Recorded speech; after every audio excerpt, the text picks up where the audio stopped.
فَأَمَّا مَنْ أُوتِيَ كِتَابَهُ بِيَمِينِهِ، بس قیامت کے دن جس کو اس کا نامہ اعمال دائیں ہاتھ میں دیا جائے گا، فَسَوْفَ يُحَاسِبُ حِسَابًا يَسِيرًا، تو پھر عنقریب اس کا حساب آسانی سے لے لیا جائے گا. یعنی پھر وہ صرف ایک زبانی جمع خرچ والی بات ہوگی. جس کو نامہ اعمال دائیں ہاتھ میں ملا اس کو تو جنت کا پروانہ مل گیا. وَيَنْقَلِبُ إِلَىٰ أَهْلِهِ مَسْرُورًا، اور وہ لوٹے گا اپنے گھر والوں کی طرف بڑی خوشی کے ساتھ. یعنی دنیا میں بھی جب کوئی شخص کوئی ڈگری حاصل کر لیتا ہے، کوئی کامیابی حاصل کر لیتا ہے، تو ہر ایک کو دکھاتا پھرتا ہے، یہ دیکھو میں کامیاب ہو گیا ہوں.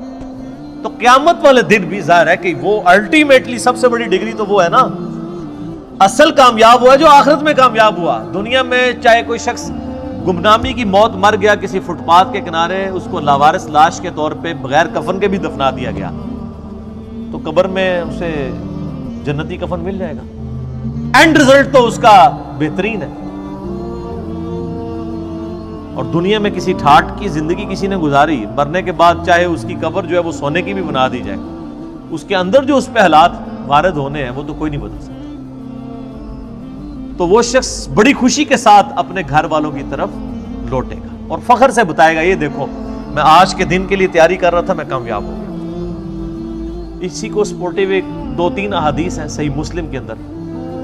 صحیح مسلم میں ایک حدیث ہے کہ نبی صلی اللہ علیہ وآلہ وسلم نے فرمایا کہ دنیا کی زندگی مومن کے لیے قید خانہ ہے اور کافر کے لیے جنت ہے.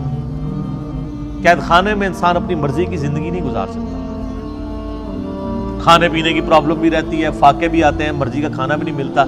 جن لوگوں نے جیل گزاری ذرا ان سے پوچھیں.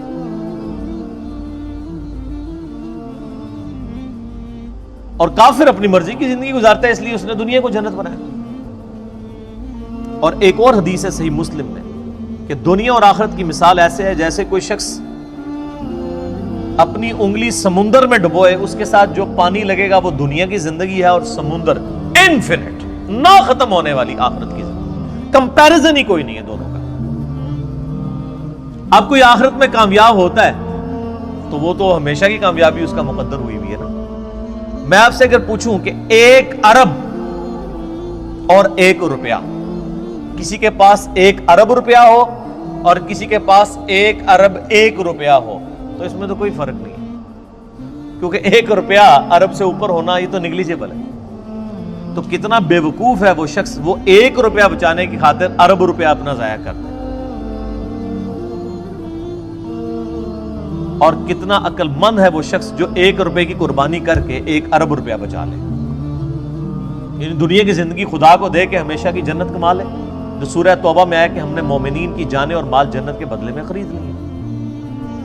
صحابہ کرام علیہ رضوان کو جو فضیلت حاصل ہے پوری امت پہ، وہ اسی لیے ہے کہ انہوں نے قربانیاں دی ہیں، جان مال ہر چیز کی آخری درجے میں. صحیح مسلم میں ہی ایک اور حدیث ہے بڑی رکت انگیز، اسی آیت سے مجھے یاد آئی کہ قیامت والے دن اللہ تعالیٰ ایک ایسے شخص کو بلائے گا جس نے دنیا میں بڑی مفلسی اور غربت کی زندگی گزاری ہوگی، حلال و حرام کی تمیز کرتے ہوئے ڈرتے ڈرتے قید خانے والی زندگی گزاری ہوگی، بڑی مشقت کی زندگی. قیامت والے دن اللہ تعالیٰ فرشتوں کو کہے گا کہ میرے اس بندے کو ذرا جنت کا ایک پھیرا لگواؤ. جنت کا ایک پھیرا جب لگے گا نا تو اللہ تعالیٰ پوچھے گا ہاں بھائی کوئی دنیا میں تو نے تکلیف دیکھی؟ وہ کہے گا اے اللہ تیری عزت کی قسم میں نے دنیا میں کوئی تکلیف نہیں دیکھی. ایک جنت کا پھیرا دنیا کی ساری مشقت کو کافور کر دے گا. یہ دنیا میں بھی ہوتا ہے. مجھے یاد ہے ہم انجینئرنگ یونیورسٹی میں کتنی محنت کر کے پڑھا کرتے تھے. ہماری تو خیر میکینیکل انجینئرنگ ذرا ہیوی ٹف تھی، لیکن جب رزلٹ آتا تھا پوزیشن آ جاتی تھی. آج تو مجھے یاد بھی نہیں، انجینئرنگ یونیورسٹی سے فارغ ہوئے بھی آلموسٹ 20 سال ہونے کو ہے، مجھے تو وہ راتیں بھی نہیں یاد جو میں نے کاٹ کے گزاری ہوئی ہیں. فجر پڑھ کے سویا کرتے تھے. تو انسان دنیا میں ہی مشقت کو بھلا دیتا ہے جب اینڈ رزلٹ سامنے آ جائے. تو آخرت میں جب اینڈ رزلٹ آئے گا تو کسی کو اپنی 60 سال کی زندگی یاد نہیں ہوگی. سر چھوڑ دیں، قیامت کا دن ہی صرف 50,000 سال کا دن ہے. دنیا میں 60 سال کی زندگی کے عوض اگر وہ 50,000 سال کا قیامت کا دن ہی صرف امن میں گزر جائے نا تو یہی بدلہ کافی ہے کہ باقی لوگ ذلیل ہو رہے ہوں اور آپ کو اللہ کے عرش کا سایہ نصیب ہوا ہو. 60 سال کے بدلے میں 50,000 سال کی صرف قیامت کے دن کی کامیابی مل جائے، بعد کی تو اربوں سال کی زندگی ہے، اور دنیا میں 60 سال میں عیاشی میں، اور 60 سال بھی کیا عیاشی کے گزارنے ہوتے ہیں، اس کو بھی آپ نیٹ کیلکولیشن کریں تو چند ایک سال ہی بنتے ہیں، سونے کے اوقات نکال دیں، بچپن کے اوقات نکال دیں، اس کے بدلے اور کوئی عذاب نہ بھی ہو، قیامت کے دن کا 50,000 سال کا دن ہی عذاب میں کاٹنا پڑ جائے تو یہی بہت بڑا عذاب ہے۔ اللہم اجرنا من النار، آمین۔ پھر اللہ تعالیٰ، صحیح مسلم میں حدیث ہے کہ اللہ تعالیٰ ایک ایسے بندے کو بلوائے گا جس نے دنیا میں بڑی عیاشی کی زندگی گزاری ہوگی، کوئی حلال و حرام کی تمیز نہیں کی ہوگی، اپنی مرضی کی زندگی گزاری ہوگی۔ اور میں اکثر کہتا ہوں کہ دنیا آپ اللہ کی مرضی کی گزاریں، آخرت آپ کی مرضی کی ہوگی، اور اگر دنیا آپ نے اپنی مرضی کی گزاری تو آخرت پھر اللہ کی مرضی کی ہوگی۔ اللہ تعالیٰ فرمائے گا ذرا اسے ایک پھیرا لگاؤ نا دوزخ کا۔ یہ بڑا کہتا تھا دنیا میں کہ ایک پھیرا ہی لگنا خیر ہے، کہتے ہیں نا مسلمان، یہودیوں سے ہی مستعار لی ہوئی ہے نا یہ چیز، یہودی بھی یہی کہتے تھے کہ اگر اللہ نے ہمیں دوزخ میں بھیجا تو چند دن کے لیے بھیجے گا، الٹیمیٹلی تو ہم بخشے بخشائے ہیں۔ اللہ نے فرمایا تم نے کوئی عہد لے لیا اپنے رب سے اس معاملے میں؟ یہاں تو ایسے بڑی آسانی سے لوگ یہ کہہ دیتے ہیں، میں تو اکثر کہتا ہوں کہ ہم میں تو یہ بھی طاقت نہیں کہ ہم 10 سیکنڈ کے لیے موم بتی کے فلیم کے اوپر اپنا ہاتھ رکھ سکیں۔ جو شخص اتنا کمزور ہو وہ یہ دعویٰ کرے کہ خیر ایک پھیرا ہی لگے گا۔ سورہ الفرقان میں اللہ تعالیٰ فرماتا ہے کہ دوزخ تھوڑی دیر کے رہنے کے لیے بھی اور زیادہ دیر کے لیے بھی بدترین جگہ ہے، لیکن مسلمان کہتا ہے ایک پھیرا ہی لگے گا۔ کوئی 10 سیکنڈ کے لیے موم بتی کے فلیم پہ ہاتھ رکھ سکتا ہے؟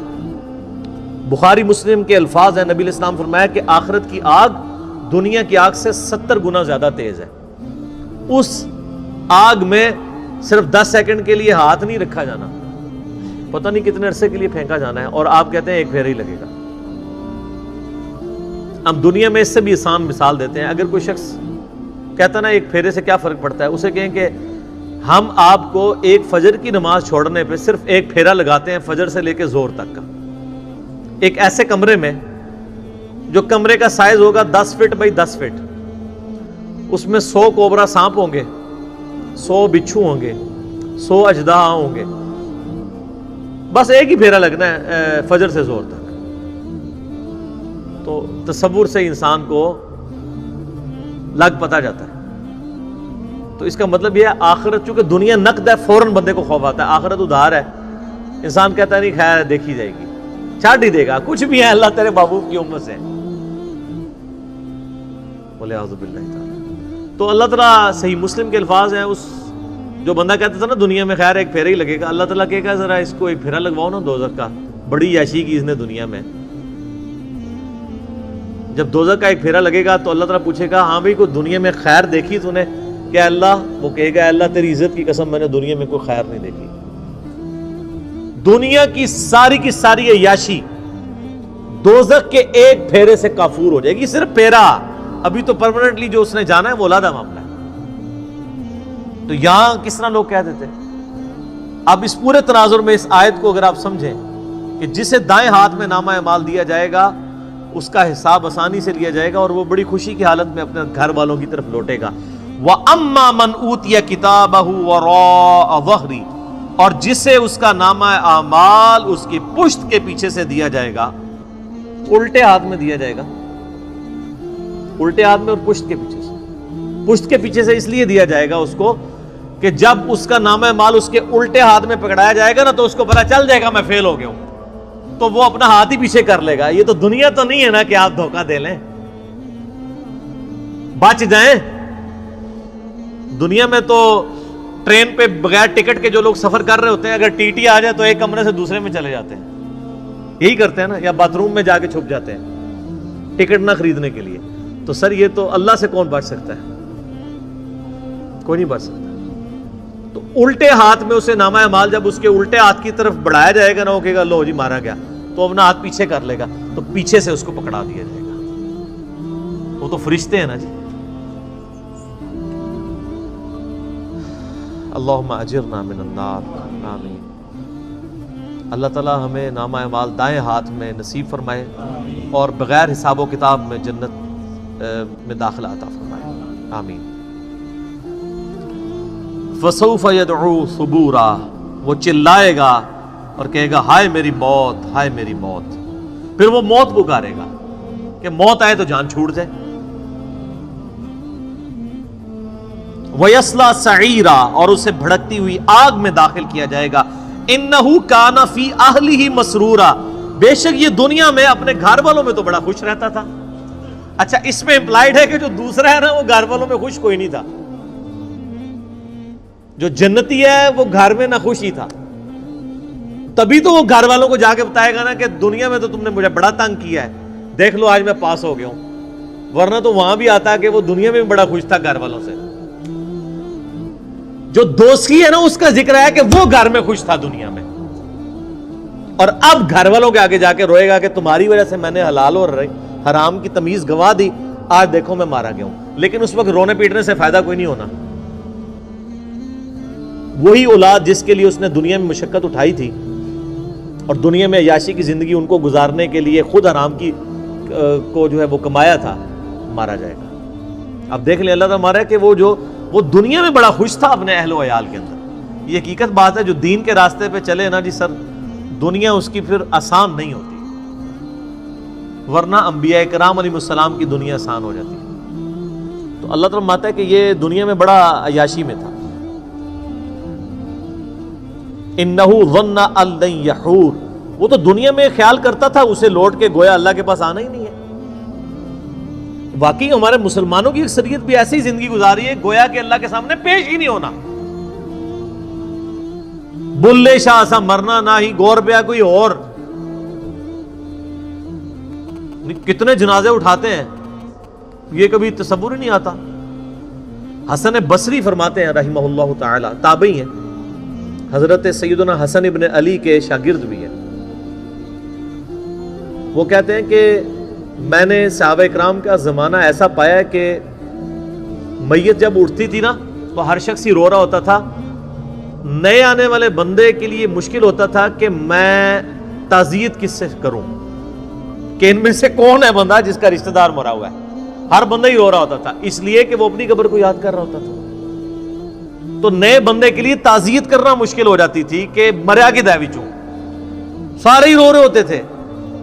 ظاہر ہے جی صحابہ کا زمانہ، نبی الاسلام سے متصل انہوں نے حضور کی صحبت کی ہوئی تھی. صحیح مسلم میں حدیث ہے کہ عبداللہ بن عمر کہتے ہیں کہ نبی الاسلام نے میرے کندھے پہ یوں ہاتھ رکھ کے نا جھٹکا دیا اور فرمایا کہ عبداللہ اپنے آپ کو مردوں میں شمار کرنا، زندوں میں نہیں. تو وہ تو ہر وقت جان ہتھیلی پہ رکھ کے پھر رہے ہوتے تھے. صحیح بخاری میں حدیث ہے، آپ ایک چوراہے سے گزرے، کچھ لوگ ہنس رہے تھے صحابہ میں سے، آپ رک گئے، آپ نے فرمایا کہ جو میں جانتا ہوں اگر تم جانتے تو بہت کم ہنستے زندگی میں، زیادہ روئے ہی کرتے. تو جن لوگوں نے یہ ساری چیزیں آبزرو کی ہوئی تھی نا نبی الاسلام کی مبارک زندگی سے، ان کی پھر حالت یہی ہوتی تھی. تو انسان کو یہ کبھی گمان ہی نہیں ہوتا کہ اس نے لوٹ کے بھی اللہ کے پاس جانا ہے. بلا کیوں نہیں، ان ربہ کان بہ بصیرا، بے شک تیرا رب تو خوب دیکھ رہا تھا جب وہ اعمال کر رہے تھے. دنیا میں بے شک جتنی مرضی یاشی کی ہے وہ کہیں نوٹ ہو رہی تھی، تیرا رب دیکھ رہا تھا. اور وہ رب کا ہی حوصلہ ہے کہ دیکھ رہا ہے اور ڈھیل دیتا رہتا ہے، لیکن جب پھر کھینچے گا نا تو پھر کسی کا لحاظ نہیں ہے. بخاری مسلم کی حدیث ہے، اے میری بیٹی فاطمہ، میرے مال سے جو کچھ لینا ہے لے لے، اگر اللہ نے تجھے پکڑ لیا قیامت کے دن میں تجھے اللہ سے چھڑا نہیں سکوں گا. اے میری پھپھی صفیہ، میرے مال سے جو لینا ہے لے لے، اگر اللہ نے تجھے پکڑ لیا تو میں اللہ کے حضور تیرے کچھ کام نہیں آؤں گا. اے میرے چچا عباس، ایک ایک رشتہ دار کو آپ نے، پھر آپ نے کہا اے بنو ہاشم، میرے خاندان کے لوگوں. آپ لوگ کہہ رہے ہیں کچھ بھی ہے تیرے محبوب کی امت سے ہیں، اور محبوب کے جو رشتہ دار ہیں خونی رشتہ دار، ان کو حضور کہہ رہے ہیں کہ میرے مال سے جو لینا ہے میں تمہیں دے سکتا ہوں، اگر اللہ نے پکڑ لیا تو میں تمہارے کچھ کام نہیں آؤں. اے پیر فقیر تے ویسے ہی سائڈ تے کر دو، انہوں نے کھنگڑ ہی نہیں کسی نے دینا. جدھر شافع محشر صلی اللہ علیہ وآلہ وسلم یہ بات کر رہے ہیں، کیونکہ شفاعت بھی اللہ کی اجازت سے ہونی ہے جس کے لیے اللہ حکم فرمائے گا. دھونس کے ساتھ شفاعت بھی نہیں، شفاعت بالاذن ہے.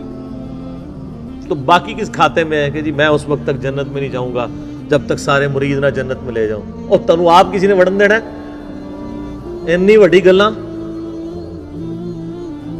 اچھا یہ باتیں سن کے لوگ سبحان اللہ کہہ رہے ہوتے ہیں، حالانکہ کتنا متکبرانہ جملہ ہے. یہ تکبر ہی ہے نا، کوئی شخص کہ میں جنت میں کسی کو لے جاؤں گا. اگر یہ جملہ میں بول دوں کہ انشاءاللہ، میں کسی کے لیے میں اپنے لیے بول دوں کہ میں انشاءاللہ جنت میں ہی جاؤں گا، انشاءاللہ کے ساتھ بھی بول دوں کہ دیکھو جی انہوں کسی نے گارنٹی دیتی ہے، تو تواڈے بابے انہوں کسی گارنٹی دیتی ہے؟ گارنٹی والے تو ان کی قبریں تو مدینے میں ہیں. بغداد شریف والے، اجمیر شریف والے، یا آپ کے جتنے شرفاء ہیں، ان کے بارے میں تو کوئی آیات اور احادیث نازل نہیں ہوئی ہے. ہم اس نے ظن رکھتے ہیں کہ اللہ تعالیٰ بخشتے، لیکن آپ کسی کو کلین چٹ تو نہیں دے سکتے. اچھا یہی آیات ہیں، ان کے کانٹیکسٹ میں ایک بڑی رکت انگیز حدیث ہے بخاری اور مسلم دونوں میں. سیدہ عائشہ کہتی ہیں کہ نبی علیہ السلام نے فرمایا قیامت کے دن جس کا حساب کتاب شروع ہو گیا وہ مارا گیا. ہائے ہائے ہائے. تو ام عائشہ کہتی ہیں یا رسول اللہ، قرآن میں تو سورہ انشقاق میں یہ آیات آئی ہیں کہ فسوف یحاسب حسابا یسیرا، کہ جو جس کا نام مال دائیں ہاتھ میں دیا جائے گا اس کا حساب آسان ہوگا. تو میں تو یہی سمجھتی ہوں کہ جس کا نامہ مال دائیں ہاتھ میں دیا جائے گا حساب اس کا بھی ہوگا، اور جس کا نامہ مال بائیں ہاتھ میں دیا جائے گا حساب اس کا بھی ہوگا. اور آپ فرما رہے ہیں کہ جس کا حساب کتاب شروع ہو گیا وہ مارا گیا. تو آپ نے فرمایا عائشہ یہ حساب وہ حساب نہیں ہے، یہ تو بس صرف سرسری بات ہوگی. جس کا حساب شروع ہو گیا اور اللہ نے پوچھ دیا یہ کیوں کیا، وہ مارا گیا. یہ جنتی وہ ہوں گے جن کا حساب ہونا ہی نہیں ہے. یہ جو ہے نا ان کا حساب آسان ہوگا. حساب آسان یہ ہے کہ ٹوٹل پورا، اچھا جی ہاں جی نیکیاں 1 ارب، گناہ 1 کروڑ، ٹھیک ہے جی بس. لیکن اگر پوچھ لیا کہ یہ کیوں کیا، وہ مارا گیا. تو آپ اندازہ لگائیں کہ نبی علیہ السلام نے کتنے سخت لفظ استعمال فرمائے ہیں کہ جس کا حساب شروع ہو گیا وہ مارا گیا. تو اسی لیے ہم کہتے ہیں کہ اللہ بغیر حساب و کتاب کے جنت میں داخلہ عطا فرمانا. ٹھیک ہے نا جی. تو آمین بھی کریں اور کوشش بھی کریں. اصل چیز تو یہ ہے. صحیح مسلم میں حدیث ہے، سیدنا ربیعہ رضی اللہ تعالیٰ عنہ نبی علیہ السلام کو وضو کروایا کرتے تھے. ایک دن آپ صلی اللہ علیہ وآلہ وسلم کا سمندر رحمت جوش میں آیا، فرمایا سل ربیعہ، ربیعہ مانگ، آج کیا مانگتا ہے، اجرت مانگ لے جو نبی کی تو خدمت کرتا ہے. صحیح مسلم میں حدیث ہے. ان کا یا رسول اللہ جنت میں آپ کا پڑوس چاہیے. بہت کیا تیاری کر کے رکھی ہوئی تھی، کوئی ورکنگ نہیں کرنی پڑی، اور کائنات کی سب سے بڑی چیز مانگ لی. کائنات میں اگر خدا سے کوئی چیز مانگی جا سکتی ہے نا، ویسے تو سب سے بڑی چیز یہ ہے کہ انسان نبوت مانگ لے. وہ تو مل نہیں سکتی، وہ وحی ہے. اس لیے نبوت کا سوال یا دعا کرنا تو حرام ہے، کیونکہ یہ تو اللہ نے بین کی ہوئی ہے. نبوت کے بعد اگر اللہ سے کوئی سب سے بڑی چیز کائنات میں مانگی جا سکتی ہے نا، وہ یہ ہے کہ جنت میں نبیوں کا پڑوس. کیونکہ اللہ تعالیٰ کی رحمت کی سب سے بڑی جو ایگزیکیوشن ہے وہ کہاں پہ ہونی ہے؟ جنت میں. اور جنت میں بھی سب سے بڑی رحمت کا مقام انبیاء کرام جس جنت میں ہوں گے، اور پھر انبیاء کے امام سیدنا محمد رسول اللہ صلی اللہ علیہ وآلہ وسلم کا پڑوس جسے جنت میں مل جائے، تو سر کائنات میں اس سے کوئی بڑی خواہش کسی سے کی جا سکتی ہے؟ یہی ہے. تو ہم بھی اکثر اللہ سے یہ دعا کرتے ہیں کہ اللہ تعالیٰ ہمیں نبی علیہ السلام کا پڑوس نصیب فرمائے. آمین. لیکن اس کے لیے پھر نبیوں والا کام کرنا پڑے گا. کنتم خیر امۃ اخرجت للناس تأمرون بالمعروف وتنہون عن المنکر وتؤمنون باللہ. نبیوں والا کام کریں. نبیوں والا جو ہے وہ آپ ریوارڈ اللہ سے حاصل کر رہے ہیں انشاءاللہ تعالی. یہ ہر بندے کی ذمہ داری ہے. تو سیدنا ربیعہ نے کہا یا رسول اللہ جنت میں آپ کا پڑوس مل جائے اور کیا چاہیے؟ تو آپ علیہ السلام نے فرمایا پھر کثرت سجود سے میری مدد کر. وہ بھی کلین چیٹ نہیں، کثرت سجود سے میری مدد کر. یعنی تو نمازیں پڑھ، اپنے اعمال کو سیدھا رکھ، تو میں بھی سفارش کر دوں گا. یعنی خالی کھلی ڈگری نہیں ملنی ہے، محنت تجھے بھی کرنی پڑے گی. کثرت سجود سے میری مدد کر، تو جنت میں تجھے پڑوس مل جائے گا. تو بغیر محنت کے کوئی چیز حاصل نہیں ہوتی.